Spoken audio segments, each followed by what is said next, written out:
La dégradation des sols et des choses de ce genre se produit si lentement qu'on ne s'en rend pas compte avant qu'il soit presque trop tard.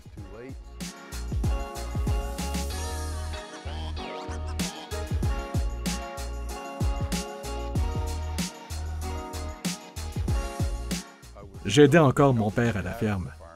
C'était du labour traditionnel. On retournait le sol et on voyait les vieilles récoltes de l'année précédente qui remontaient noires et carbonisées. On s'est arrêté, on a regardé ça tous les deux et on s'est dit, ce n'est pas correct. On ne savait pas quoi changer, mais on savait qu'il fallait changer quelque chose. Un de nos plus gros défis, c'est de maintenir la santé et la qualité du sol sans perdre de matière organique. Je me suis donc donné 3 objectifs. J'essaie de garder le sol couvert autant que possible, que ce soit avec une culture, des résidus de culture ou une culture de couverture. Le deuxième objectif est de travailler le sol le moins possible. Et mon troisième objectif est d'essayer de maintenir un système de racines vivant dans mon sol toute l'année. Et tout cela doit être faisable sur le plan économique. Il y a un coût initial pour qu'une ferme passe à un système plus durable. Il faut changer l'équipement. Beaucoup de fabricants d'équipements agricoles conventionnels ne produisent pas d'équipement qui peut être adapté à ce que j'essaie de faire dans ma ferme.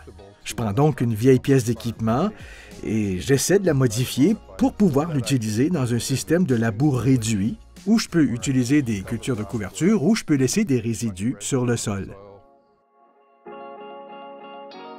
J'utilise encore des engrais, mais j'essaie aussi d'utiliser la culture de couverture pour absorber une partie ou la majorité du fumier produit par mon élevage.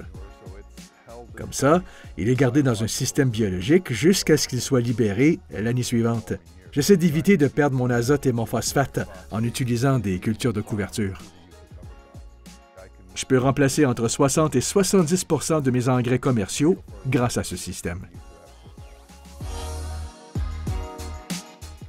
Restaurer le sol après l'agriculture conventionnelle, c'est un processus lent.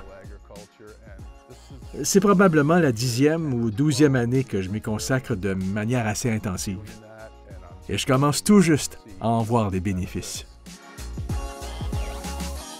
C'est une expérience et cela suscite beaucoup d'intérêt. Le laboratoire vivant d'AAC s'est intéressé à ce que j'essayais de faire. Je passe beaucoup de temps à échanger avec d'autres agriculteurs qui font des choses similaires pour voir si on peut trouver des solutions. Ce que je trouve excitant, c'est d'établir un meilleur système qui fonctionne.